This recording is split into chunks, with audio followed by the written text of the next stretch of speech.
자, 아가서의 세 번째 노래가 시작됩니다. 그 3장, 아가서 3장부터 5장까지 전개되는 노래입니다. 첫째 노래같이 결혼잔치를 배경으로 한다는 것을 염두에 두시기 바랍니다. 이를 이해하기 위해서 이스라엘의 결혼잔치에 대해서 기본적인 개념을 알 필요가 있죠. 무엇보다도 오늘 본문에 연결되는 그런 배경은 이스라엘의 결혼은 신부의 집에서 밤에 거행된다 하는 사실이에요.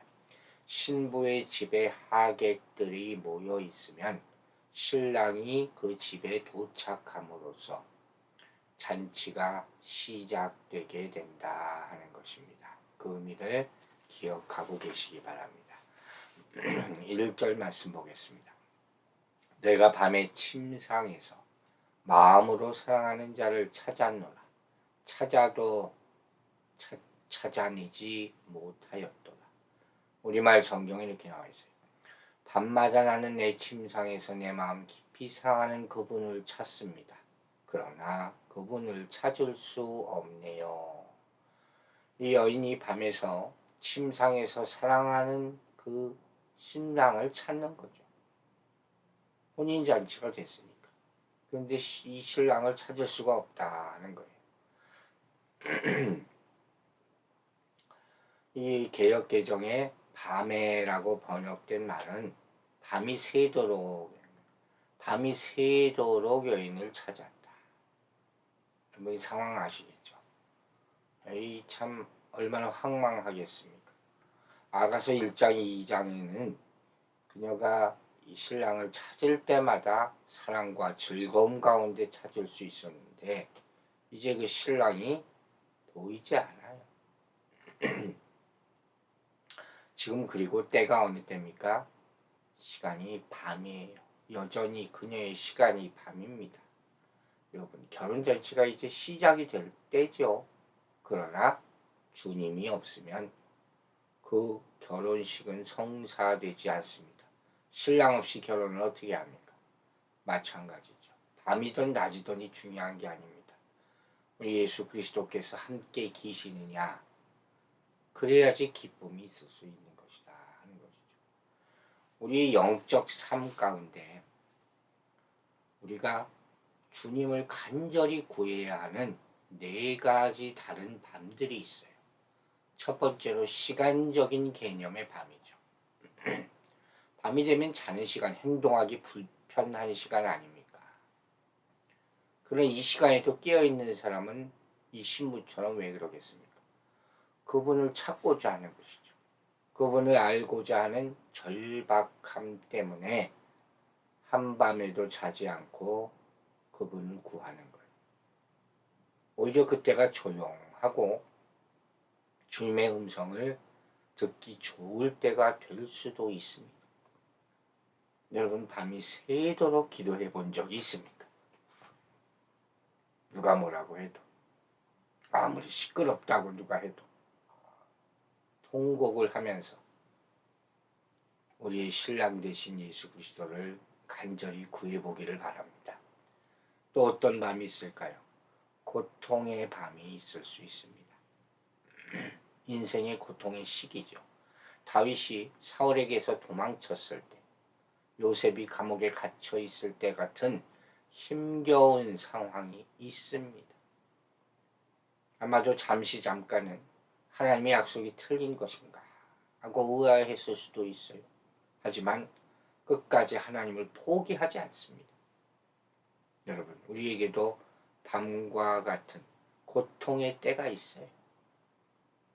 하지만 우리가 앞서 보았듯이 동이 틀 시간을 기다려야 하는 것입니다. 또 어떤 밤이 있을까요? 유혹의 밤이 있습니다. 실패와 어둠의 시간에 사단은 계속 우리를 흑암 속으로 끌고 들어가려 한다는 거예요. 이 시간에 들어가면 가능하면 빨리 나오는 수밖에 없어요. 사실 우리가 이 시간에 이 유혹의 밤에 들어가는 순간부터 우리는 빠져나오기 어려워집니다. 그러나 그 가운데서도 하나님을 구해야 돼요. 내가 죽게 되었습니다. 요셉은 구덩이에 빠졌지만 결국 구해지지 않습니다.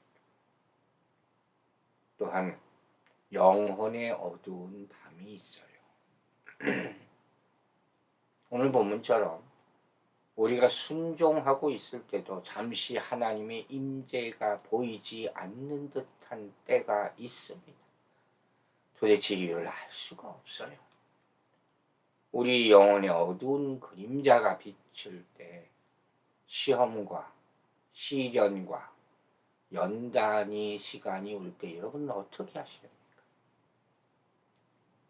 주님의 임재를 느낄 수 없을 때 여러분은 어떻게 하십니까?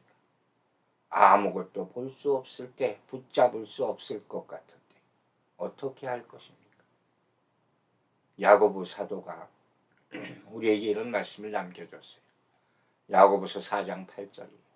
하나님을 가까이 하라. 그리하면 너희를 가까이 하시리라. 죄인들아 손을 깨끗이 하라. 두 마음을 품은 자들아 마음을 성결하게 하라. 이 말씀대로 먼저 행해 보시기 바랍니다. 분명히 하나님이 다시 나타나실 것이요. 문제는 우리의 마음에 있다 하는 것입니다. 밤이 새도록 침상에서 자신의 여행을 찾는 이 모습이 참 인상적이죠. 이 모습은 또 이렇게도 해석합니다. 문자적인 해석보다는 은유적으로 해석할 수도 있다. 이게 또 타당해요. 즉 여기서 여인이 신랑을 찾는 모습은 꿈속에서 막 생각하는 거예요. 애틋하게 찾았다 하는 그런 은유적인 표현으로 해석하는 것이 의미에 맞는다 하는 그런 거죠.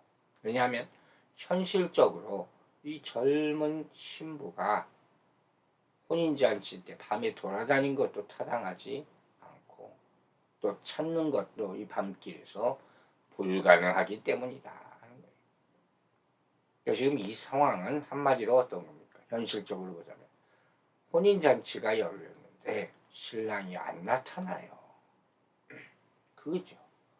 이 신부가 얼마나 마음이 불안하겠습니까?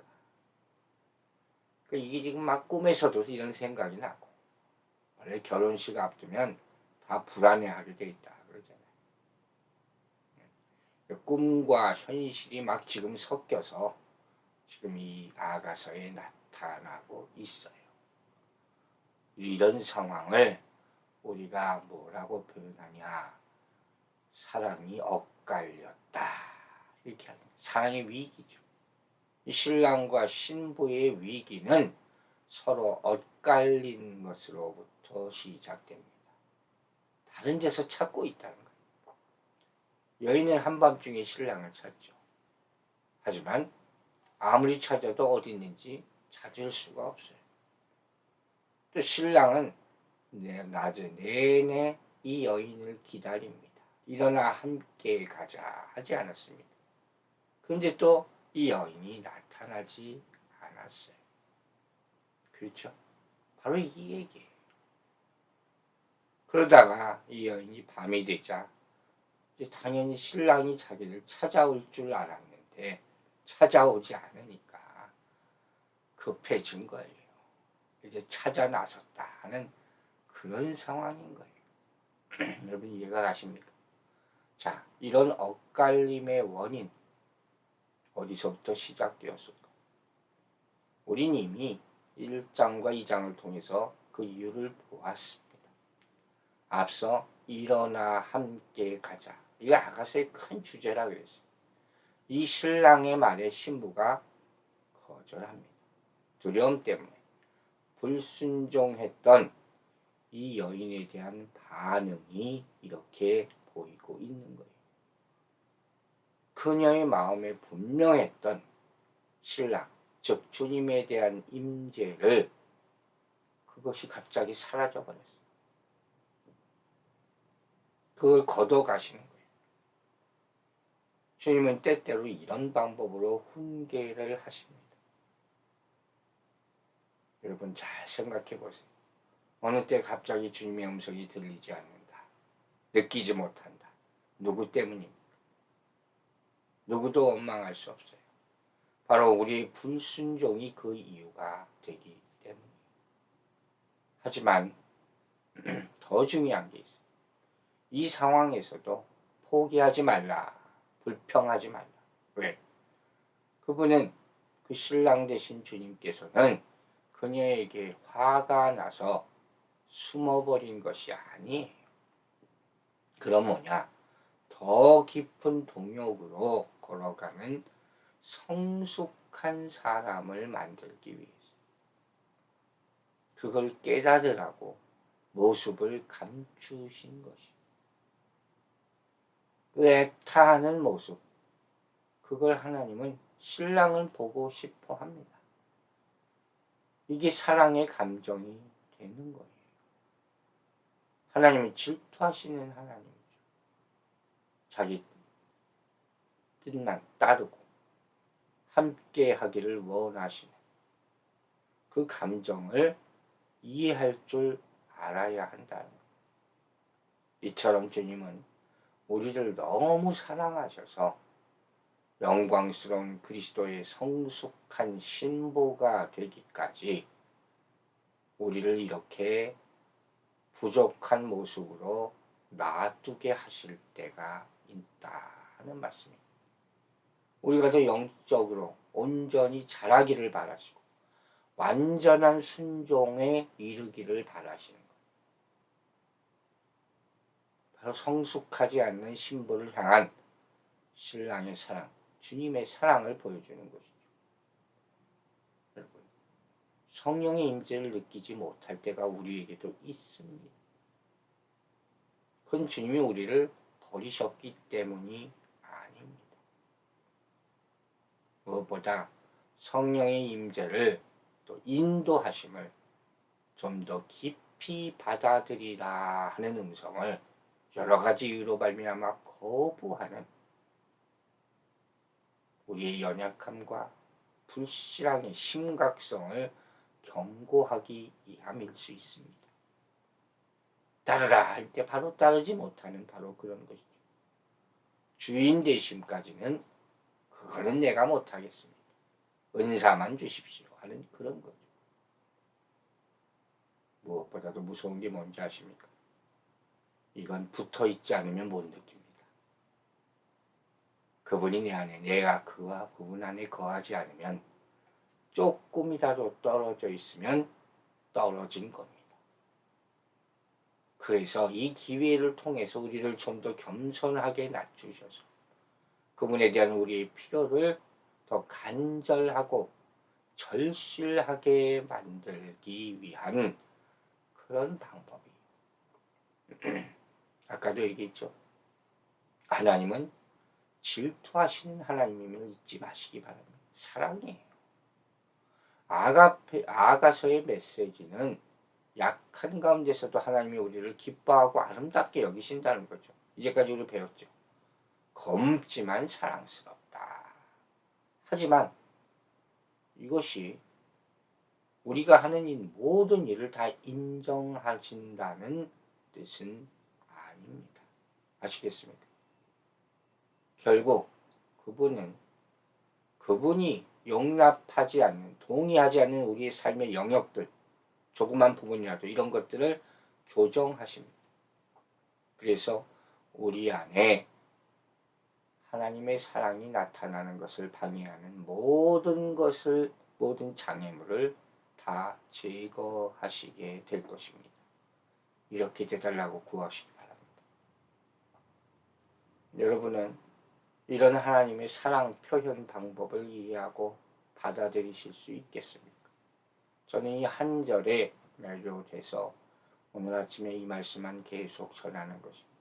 주님께서 우리를 훈계하실 때 그분은 우리의 삶에 어떤 한 영역에 대해서는 기뻐하시지 않을 수 있다 하는 사실을 여러분 아셔야 됩니다. 우리를 사랑하지 않는다는 것이 아닙니다. 아버지가 자식을 어찌 사랑하지 않을 수가 있습니까? 그러나 보시기에 저건 안 되겠다 하는 부분들이 있지 않습니까? 바로 그것을 고치시는 작업을 하고 계신 것이죠. 하나님은 인격적으로 우리를 절대 무시하지 않지만 특정한 행동을 기뻐하지 않으실 수가 있습니다. 어떤 사람들은 하나님의 징계와 꾸짖음, 교정하심을 하나님의 거절로 잘못 받아들이는 사람들이 있습니다. 하지만 오히려 그것은 뭐라 그랬습니까? 하나님의 사랑에 대한 증거다. 하나님이 죄를 미워하시는 거죠. 그건 그 사랑에 아직도 사랑하고 계신 그것을 보여주는 것이죠. 그냥 내버려두면 뭐라 그랬습니까? 포기하셨다. 잠언 3장 12절에 이런 말씀이 나와요. 대저 여호와께서는 그 사랑하는 자를 징계하시기를 마치 아비가 그 기뻐하는 아들을 징계함 같이 하시느니라. 하나님의 징계에도 민감하시기 바랍니다. 그래야지 정말 성숙한 그리스도인이 될 수 있는 거예요. 훈계를 받는다는 것, 이것은 그야말로 하나님이 우리를 계속 깊이 돌보시고 계신다는 것을 뜻합니다. 우리를 절대로 포기하지 않으셨음을 의미합니다. 우리가 이미 배웠죠. 오랫동안 죄와 함께 아무 문제가 없다면 정말로 안타까운 것입니다. 그게 좋은 일이 아닙니다. 왜냐하면 그것은 하나님께서 그 사람을 죄에게 넘겨주신 것을 의미하기 때문에. 교회는 이때 어떻게 일을 해야 됩니까? 우리가 수요예배를 통해서 배운 바가 있습니다. 여러분, 하나님의 훈계는 우리를 포기하지 않으셨음을 의미합니다. 하나님은 우리가 회개하지 않는 시간을 온유하게 참아주십니다. 그러므로 우리는 그분의 인내와 동의를 혼동해서는 안 됩니다. 혹시 지금 이 시간에 엇갈린 사랑을 하고 있지 않습니까? 애타게 주님을 부르시기 바랍니다. 다시 주님 앞에 항복하고 나아갈 때 온전한 사랑이 회복되게 될 줄로 믿습니다. 기도하겠습니다. 아버지 하나님, 이 아침에도 주를 부르게 하심을 감사드립니다. 우리가 어느 한순간이라도 주님으로부터 떨어져 있을 때 그 공허함 가운데 놓이게 됨을 깨달아 알게 하여 주시옵소서. 신랑을 찾는 신부의 심령으로 그분과 함께하고 붙어있는 것이야말로 우리 영혼을 지키는 최상의 상태요 방법을 알게 하여 주시고, 우리 인생의 밤이 있는 순간이라 할지라도 그것이 동이 틀 때 주님과 함께 다시 만날 수 있도록 인내하고 견뎌내고 극복할 수 있는 믿음을 허락하여 주시옵소서. 영혼과 육신이 연약한 많은 사람들이 이 미혹의 영에, 흑암의 영에 빠져 있습니다. 불쌍히 여겨 주시고 이겨낼 수 있도록 힘을 주시옵소서. 주님께서 그 강한 손으로 붙잡으시지 않으면 떨어나가 하는 사람들이 얼마나 많습니까? 우리 입술을 사용하셔서 그 복음 기쁜 소식을 전하여 그들의 혼란스러운 마음을 다시 가다듬게 하여 주시고 주님으로 돌이키는 역할을 우리가 감당할 수 있도록 역사하여 주시옵소서. 감사드리며 예수 그리스도의 이름으로 기도했습니다. 아멘.